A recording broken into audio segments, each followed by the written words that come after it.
Welcome back to the Brawn Body Podcast. So in today's episode, I'm going to be breaking down how I look at and analyze and go through different research articles and that sort of thing. And I'm actually going to do that by breaking down a few different research articles. So I'm going to name them, and if you want to pull them up, they should be available online, open access, free, so you can pick them up real quick in a Google search and roll from there. And then you can kind of go through it with me if you want to pause and re-listen or whatever. That way that works. But having the ability to determine whether a research article is good or not is very important, especially in today's day and age. So, for example, going off of that, the COVID vaccines. You've probably heard me talking about them or seen me posting about them on the business page. Here's what the research says about them. So this is looking at this little thing called the number needed to treat. So with that, you are looking at how many people you have to treat in order to prevent one thing from occurring or fix one thing. So when it comes to vaccines, it means you have to vaccinate a certain amount of people in order to prevent one case of whatever you're vaccinating against. So for the coronavirus, with the Moderna vaccine, which keep in mind this was the one that was said to be more effective in the news, the number needed to treat is 167 according to the literature, the research. So this means that you have to treat or you have to vaccinate 167 people in order to prevent one case of the virus. For the Pfizer vaccine, that one's 256. So you would have to vaccinate 256 people to prevent one case of the virus. So again, having the ability to go into research articles in depth, in detail, and pick out and look out different things is very important, useful, and relevant in today's day and age.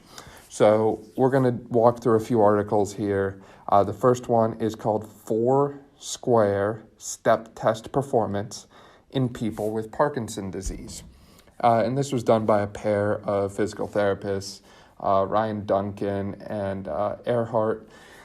And essentially the 4-Square Step Test is one of our outcome measure physical tests that we use in physical therapy. And as you know, Parkinson's disease is a type of neurodegenerative disease that impacts the basal ganglia and substantia nigra and has to do with dopamine. So going through this article, again, feel free to look it up if you don't have it right in front of you, but essentially, you want to start by determining the purpose of a study. So you usually get a general idea of what that is from the title. If not, you can usually pick it out of the abstract.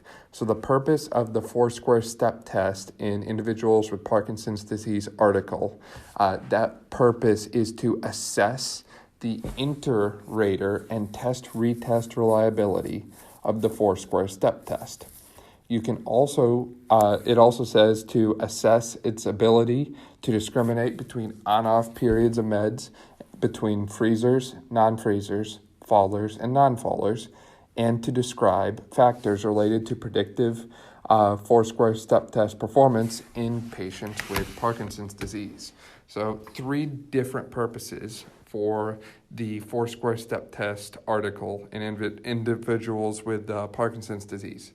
So, again, assessing inter-rater and test-retest reliability of the 4-Square Step Test. So, essentially what they're saying there is they're making sure the 4-Square Step Test is reliable between the person and between repeated tests to the person. They're also assessing the ability to discriminate between on-off periods of medications. So if you didn't know, Parkinson's disease, patients with Parkinson's disease take medications to control different things like the forward flexed posture, the freezing that they experience, that sort of thing. So they're looking at patients when they're on their medications versus when they're off their medication. And they're looking at freezers and non-freezers. So those who freeze when they walk versus those who don't, and those who fall and those who do not fall. And there's going to be more on the fallers and non-fallers in a minute. It also serves the purpose of, as we said, describing factors related to the predictive component of 4-square step test performance in people with Parkinson's disease. So the 4-square step test, as I said, is an outcome measure test that physical therapists typically do. So this is a test that helps us with diagnosis to rule in or rule out different things depending on your performance on it. So obviously you need to validate that test for various populations, because if the test is not valid for a specific population, you can't use it and you cannot draw conclusions from it. So next part here is determining what kind of study you're looking at.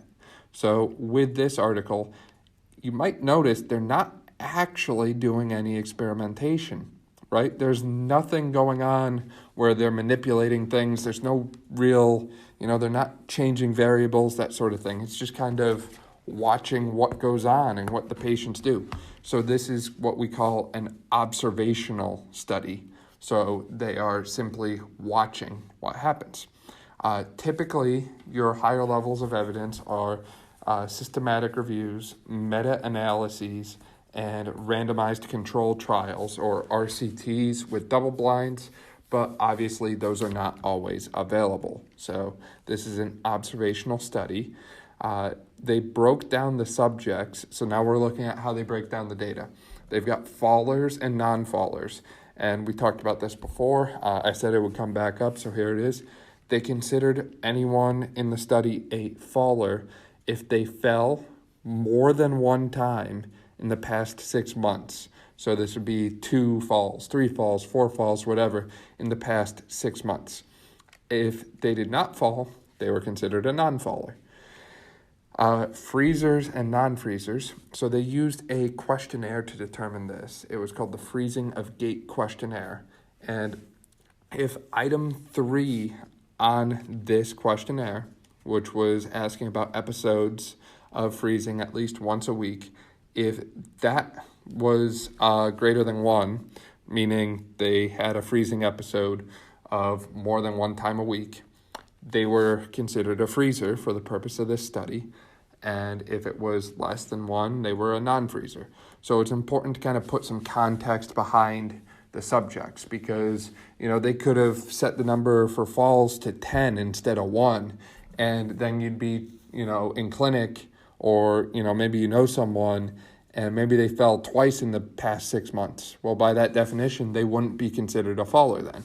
So it's important to know how they categorize and break down the subjects. So again, in this study, they did fallers and non-fallers. Fallers if they fell more than once in the past 6 months.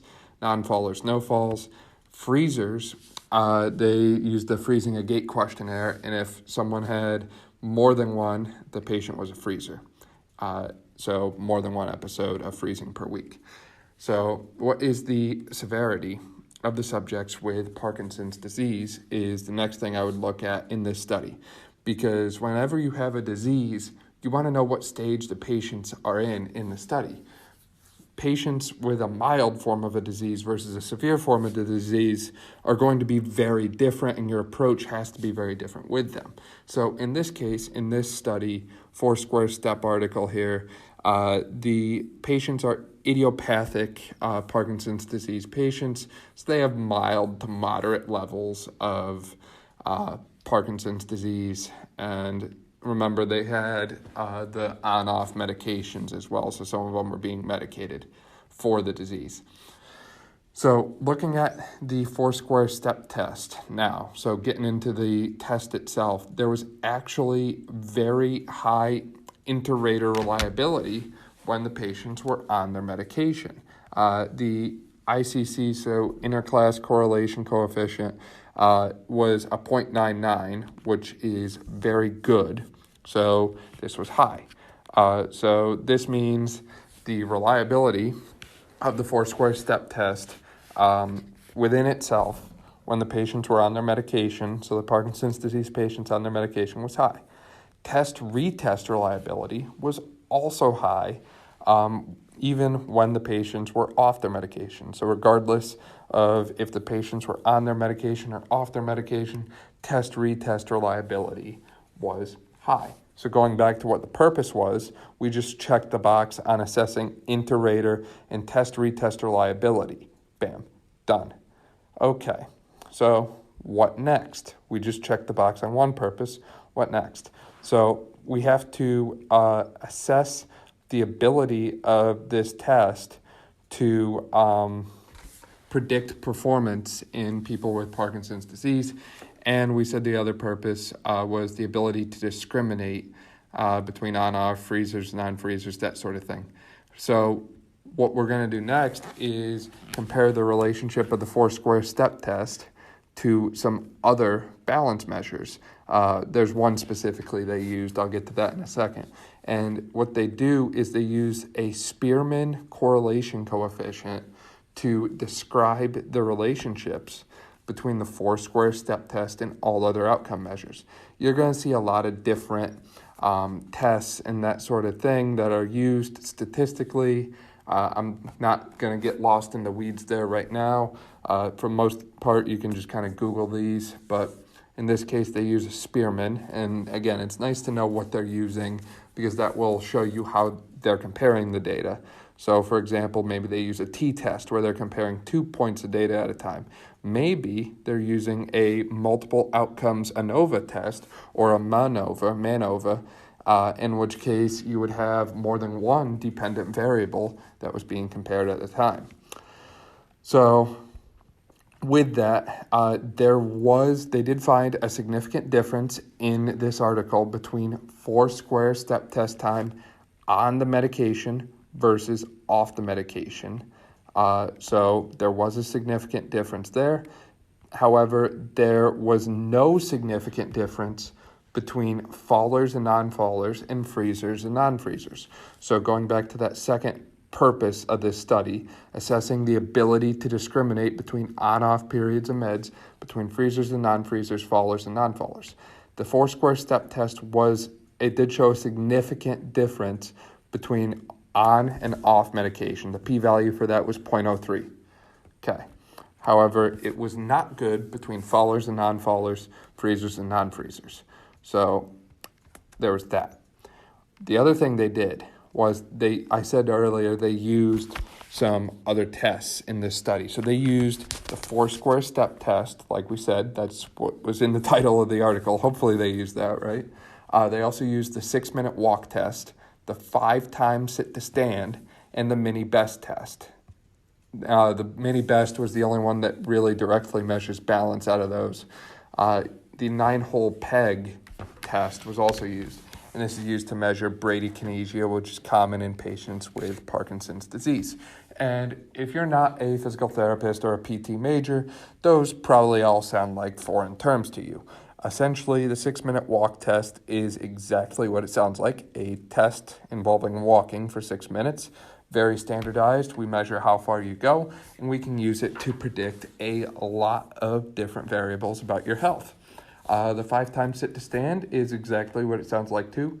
We time how quickly you can stand up and sit down out of a chair, and we use that to measure lower extremity strength and power, among other things. Mini best, I said, was a balance test, and 9-hole peg was the bradykinesia test.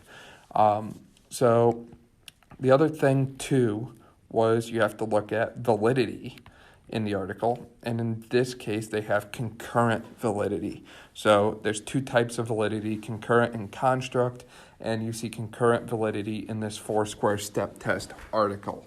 So basically with that, we then have to ask ourselves the question, does this mean anything?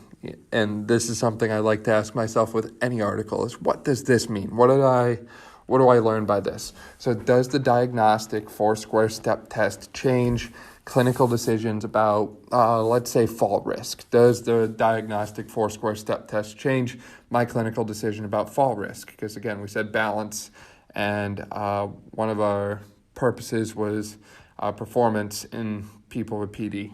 and the four-square step test impact on that. So really, the four-square step test had limited ability to accurately predict falls in those with Parkinson's disease. So they came right out in the article and said, we do not recommend the use of the four-square step test in lieu of other balance measures, such as the mini best test. So there you go.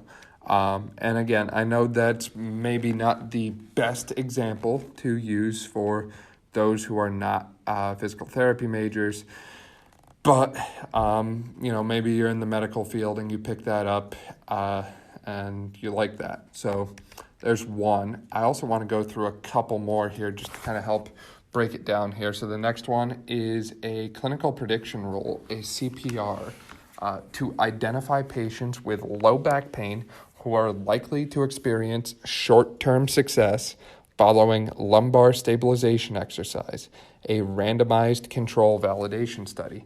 And this one was Alan Rabin, R-A-B-I-N.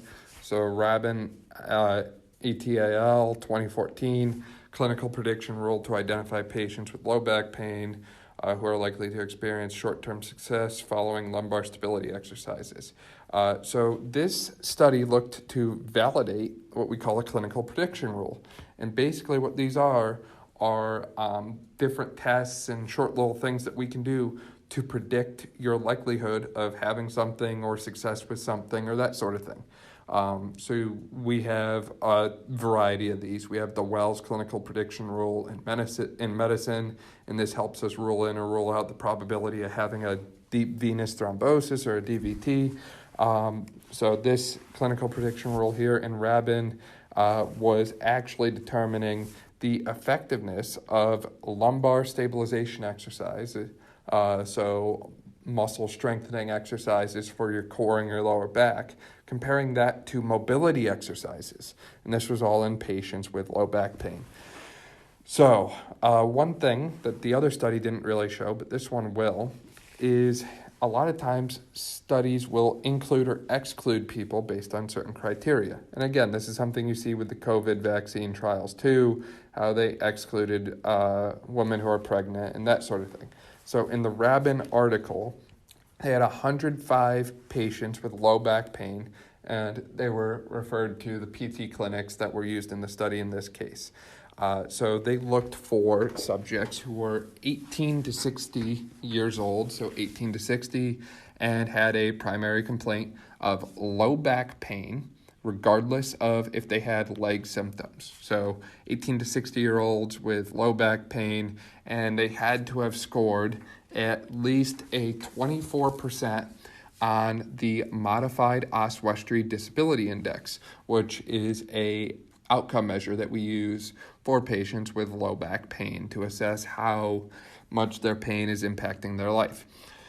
They excluded a ton of people, anyone with malignancy, infection, fractures of the spine, lumbar nerve root compression, different sensation issues. If they were pregnant, they were excluded. If they were receiving chiropractic care in the past 6 months, if they could not read or write in the language that they needed for the study, if they had legal proceedings, they excluded a lot. They tried to cover all their bases here. So with that, when we think about nonspecific low back pain, that's not associated with any specific cause. That's what they were getting at here. It could be due to muscle imbalances, poor posture, obesity, sedentary time, whatever. So I think in this study, they really did all they could. They made their inclusive and exclusive criteria very significant. They knew what they were after, and they made sure they only got the patients they wanted. So they did use subjects or study participants with nonspecific low back pain in this study. Great. So we like I said earlier, we were comparing lumbar stability exercise in this article, so stabilization, to manual therapy or manipulation group. So basically, we're comparing opposite ends of the spectrum. So with a clinical prediction rule, if the lumbar stabilization exercise helps, so stability, helps, more duct tape helps, then you would expect the opposite to not really have much of an effect, right? And manual mobility, so increasing your ability to move, more WD-40, is the opposite of stability in this case. So with that, it's kind of hard to compare things to nothing too. Like, especially, in medicine, you can kind of give a placebo like a sugar pill, but it's kind of hard to give placebo physical therapy or placebo exercise. So in this article, we were talking about statistical analysis in the other article. In this one, they use an ANCOVA, which is an ANOVA test that accounts for a covariant factor. And just so you know what that covariant factor is in this study, if you don't know that, it's not really going to make sense. But they were looking at the baseline pain and the modified Oswestry Disability Index score as their covariant. So why they were doing this is patients with higher disability are going to have more room to improve. So you have to look at the baseline because that's going to impact improvement. So they talk about intention to treat analysis too in this article. Essentially what that means is attention to treat predicts what they're doing in the study. So say you have a patient who's in the study and they drop out. Well, if you've predicted where the end is going to be, you can use a line of best fit to predict where that patient would have been at the end if they dropped from the study, so you don't have to discard and throw out their data, because obviously the more data you can get, the more powerful and better your study is going to be. So in this article, going down to the results section now, if you have it open and you're following along with me, you're going to be looking at figures 3 and figures 4 in this article. So you're going to have to scroll down a bit. This whole article was 26 pages in PDF on mine, so yikes to that. But so yeah, go to figure 3, go to figure 4, and look at those. And look at the results here. Look at the numbers between the lumbar stability exercise in those who were positive on the clinical prediction rule. Look at the manual mobility intervention for those that were positive. Look at the negatives. So basically, in those that were in figure 3, you see the lumbar stability exercise with the positive CPR being the best, followed by the manual with the positive, followed by the lumbar stability with the negative, and manual with the negative. And in figure 4, you see that flip around a little bit. So here you see the modified clinical prediction rule being used, and there it's stability exercise for the lumbar spine with the positive modified CPR, and then manual therapy with patients who were negative, then lumbar stability with patients who were negative, and then manual therapy with patients who were positive. But here's the problem. So obviously we wanted to see a high success rate with the patients who had a positive clinical prediction rule in this case, right? Because that would say a high success rate for the lumbar stability exercise, because that would say the clinical prediction rule is good, it's valid, it's testing what it's supposed to, and the outcomes match it. But as we just see in these figures here, literally look at these graphs, look at the data. These are very close numbers. There's nothing statistically significant here. So if a clinical prediction rule is good, you would see patients doing great with what it's designed for, so the lumbar stability exercise, and you would expect they would not do good with something completely opposite to it. But clearly that's not the case in this study. So this is showing that this clinical prediction rule does not seem to be valid in that case, right? So again, they had that modified clinical prediction rule too, right? So what exactly was that? So what they did is they modified it to, they added and changed around some different tests and that sort of thing. So I'm just reading through my notes here and trying to put this into the best words that I can explain it in, because right now I have it in some rather extensive vernacular here. So essentially with the modification, you have the prone instability test, you have different movement factors. So they, nothing really significant there, actually. So I'm reading through it now and I'm like, okay. Basically, I think that was about it for that one. So essentially with that one, you can see how literature can be used to validate or disvalidate or unvalidate or whatever different things that we do in health and fitness and medicine and that sort of thing. So let me see. I've got 2 more lined up, and we should have plenty of time on the show to do them. So I'll go over to the frailty article that I have pulled up, and I realize that the topic of frailty might not be the most exciting, but it is important because as you age, you obviously lose muscle and bone mass and bone mineral density, and the thought of being frail is very common in today's day and age because of how little loading activity we see in people. People are very sedentary in general.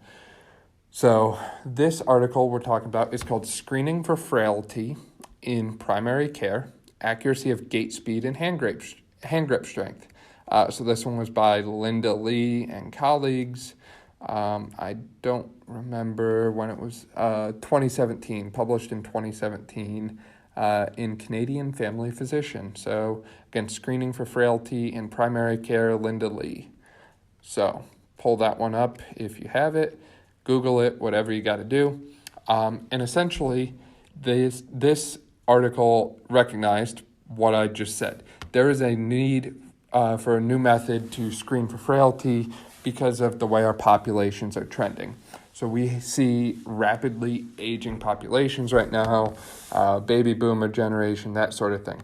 We see people being relatively sedentary, so people aren't as active as they once were. People aren't moving around as much as they once did, that sort of thing. So their bones aren't being loaded and stressed as much as they once were. So we're seeing the rate of frailty increase. This study, we talk about study design. This study was retrospective in nature. And there's some good things and some bad things to that. So in this case, retrospective involves looking back at medical data from the past. So the nice thing is you can get a large number of participants in your study without them having to do anything. They just have to sign a paper consenting that you can use their data for the study. They don't have to do anything else.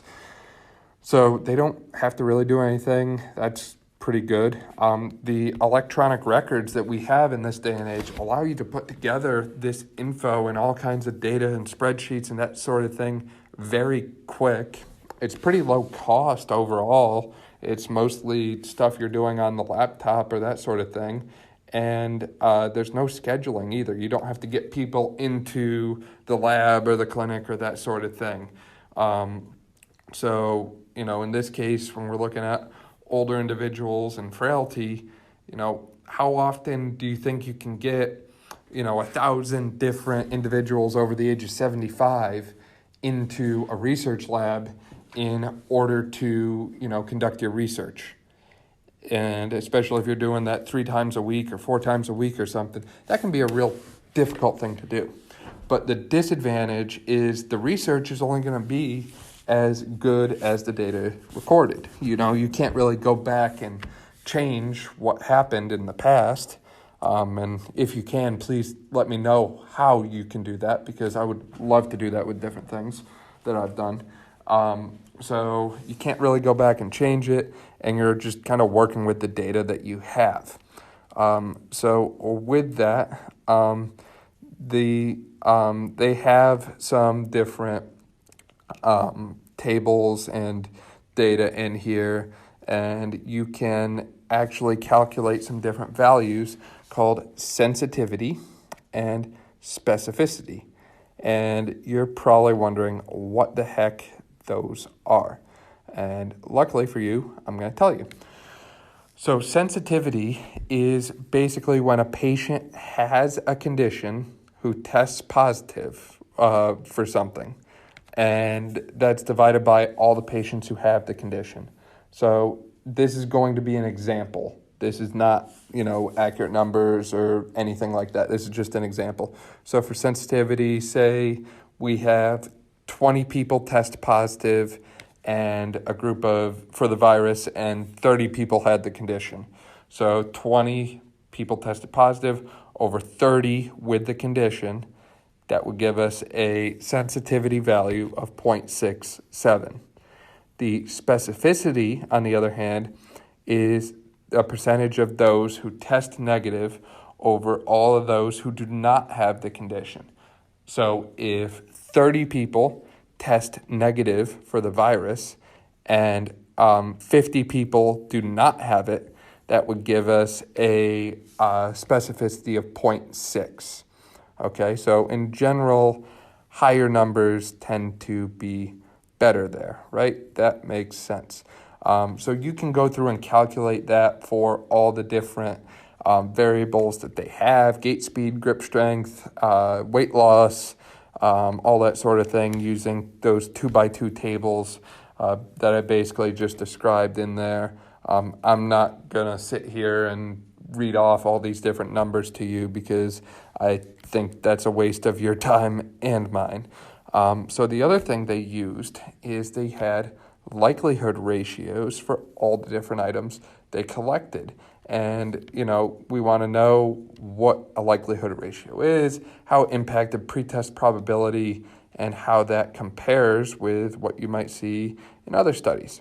So if you're not familiar with a likelihood ratio, essentially this is a way to provide better information for decisions, clinical decisions, than using sensitivity and specificity alone. So a positive likelihood ratio is actually calculated by taking your sensitivity value and dividing it by 1 minus your specificity. Cool. And that's for a positive test result. So that's the probability of favoring a condition with a positive test result. The negative likelihood ratio is 1 minus your sensitivity value over your specificity. So the sensitivity always comes first, and the specificity is always in the denominator here.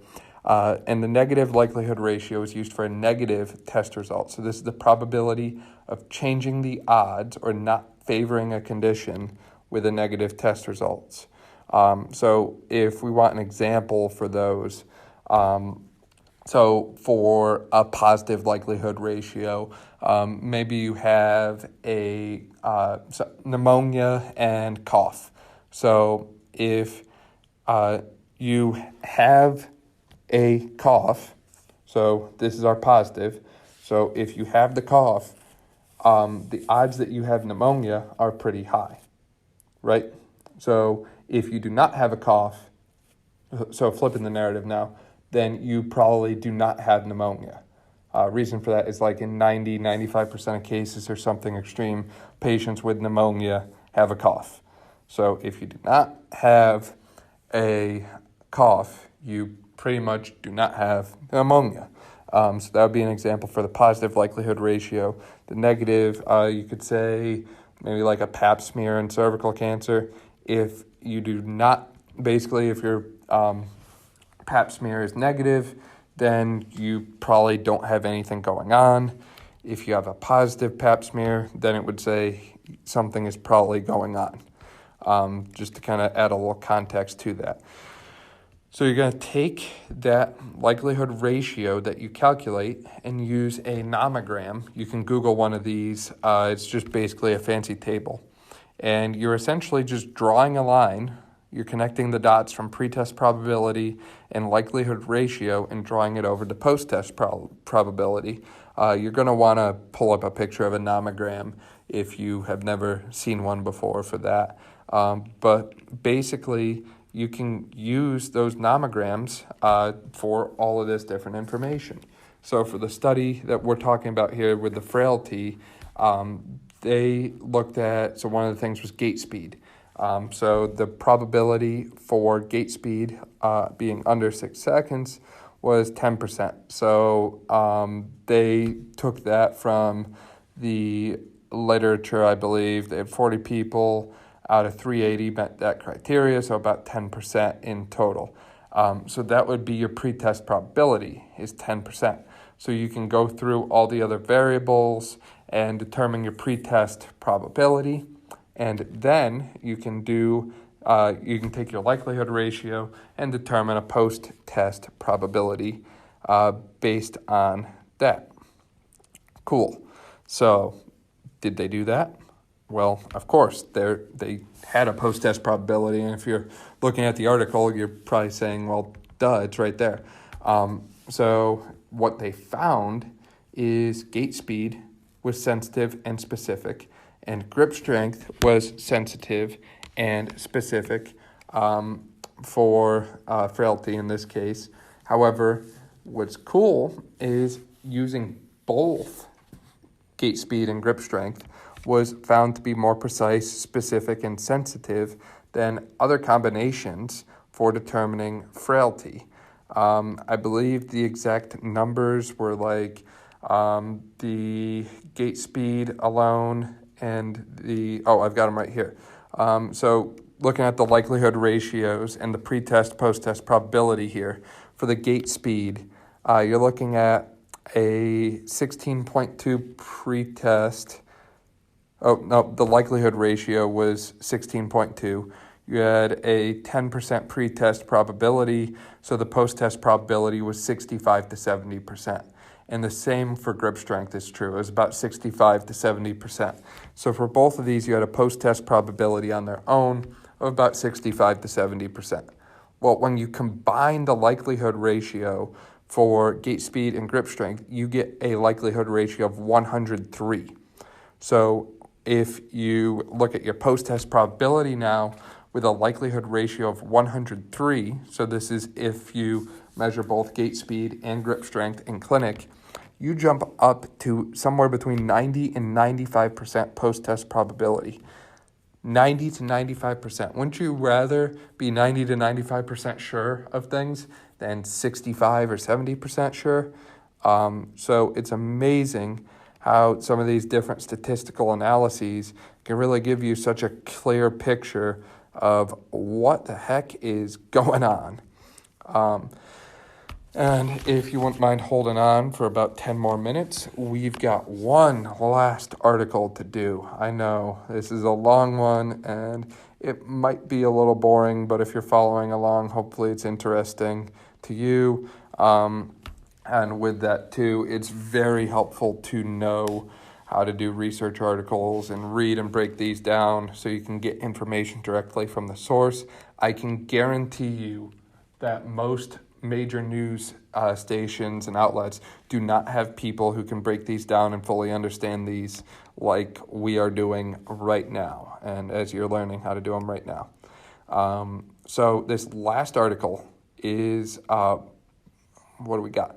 Lower extremity force decrements identified early mobility decline among community-dwelling older adults. So lower extremity force decrements identify early mobility decline among community-dwelling older adults. And this is by Moshe Marco.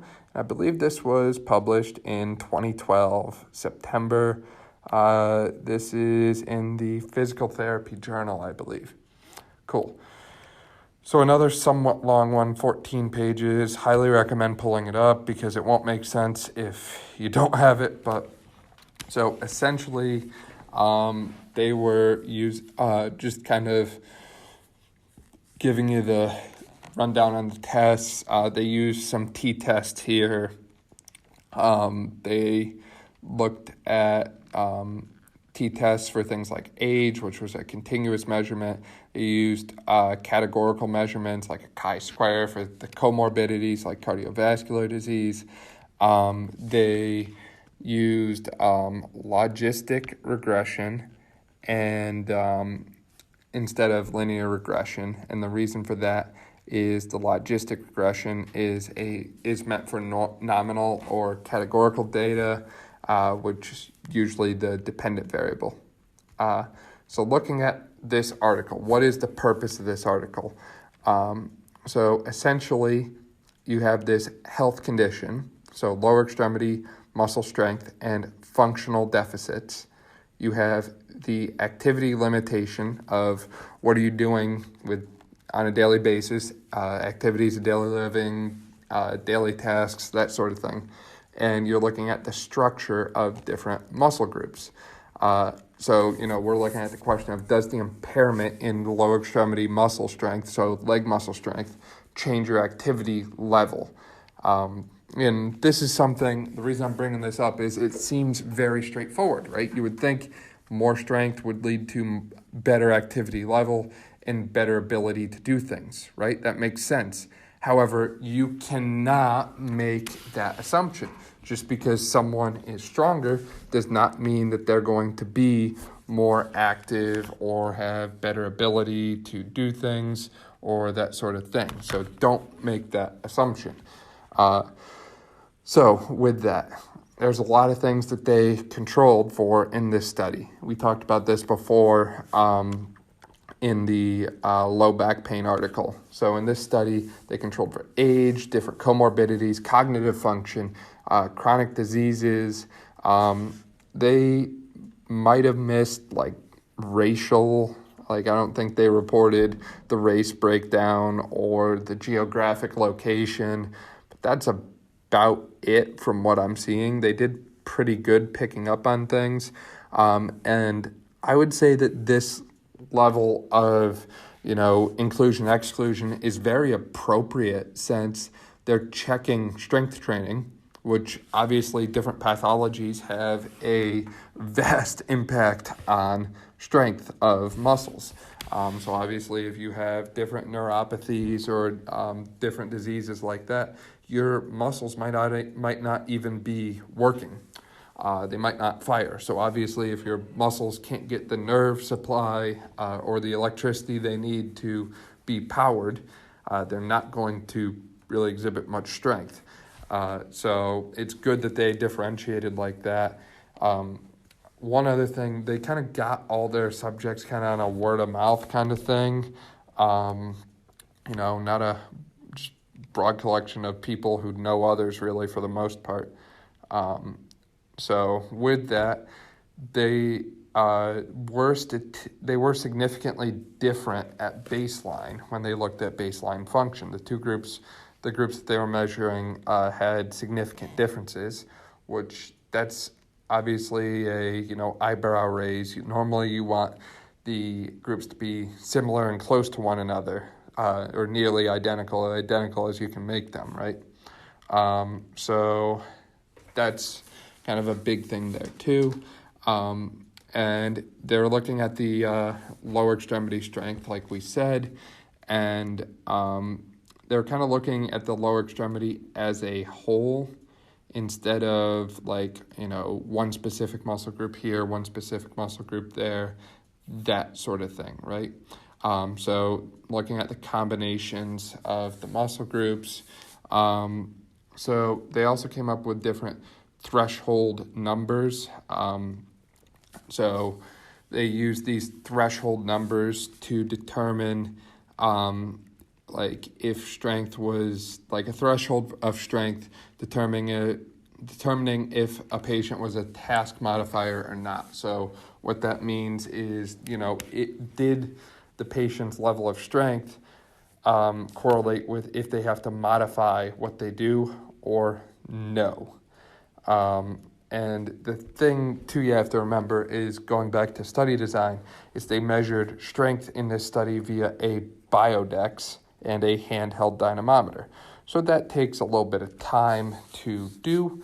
Obviously, that equipment is pretty expensive. Most physical therapy clinics don't have biodexes laying around. You might see the handheld dynamometer, but that's probably about it.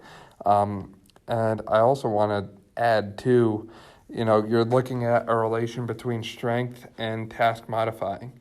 So what does that mean? Maybe your strength is strong enough.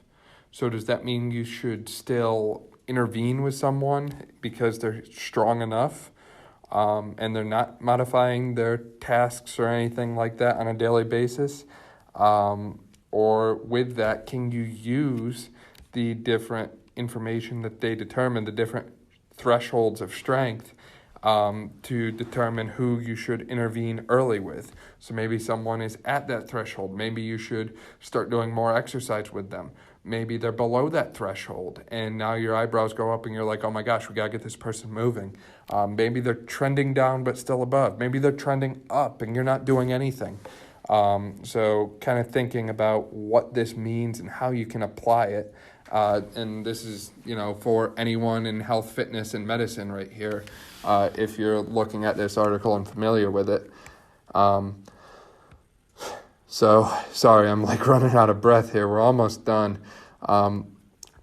Biggest limitation I saw with this study, I don't know if I talked about limitations yet or not, but basically all studies have kind of pitfalls or where they fall short, right? So the limitation I see for this study is the strength values might not be generalizable because, again, biodex, we don't all have one of them laying around. You go to most gyms and they won't have one. They also did not do any blinding to those who participated in the study or those who gave and assessed the strength measurements. So maybe some people got a little extra motivation, like, come on, you can do this, one more, push through it, and some people didn't. And you might not think that would have a impact, but it really does. The extrinsic motivation factor can be very strong and powerful, and the research backs that up. So this is one article that, cool. I kind of like what they were going for here, but, I don't see a easy way to use and implement that. And maybe I'm wrong, and maybe you disagree with me, and that is totally okay. We don't have to agree on everything. But I do hope that little rundown on some different articles kind of helps you get a better understanding of how to look at scientific articles and research and literature and that sort of thing. And obviously, if this podcast episode goes well, then I will do another one like it. This is not really what I would call fun per se, but it is super important to know, as I demonstrated with the COVID vaccine data and that sort of thing. How are you going to be able to determine if the studies are good or not if you can't read a study? And there's a lot of practice that goes into this. So hope this was helpful. Feel free to like, subscribe. Make sure you follow us on Instagram at BrawnBody, Brawn with a W. Thank you again for listening to my awful voice for about 50 minutes today. Wow. Hope you have a great day. And for those of you who are students, good luck with the rest of your final exams. Take care.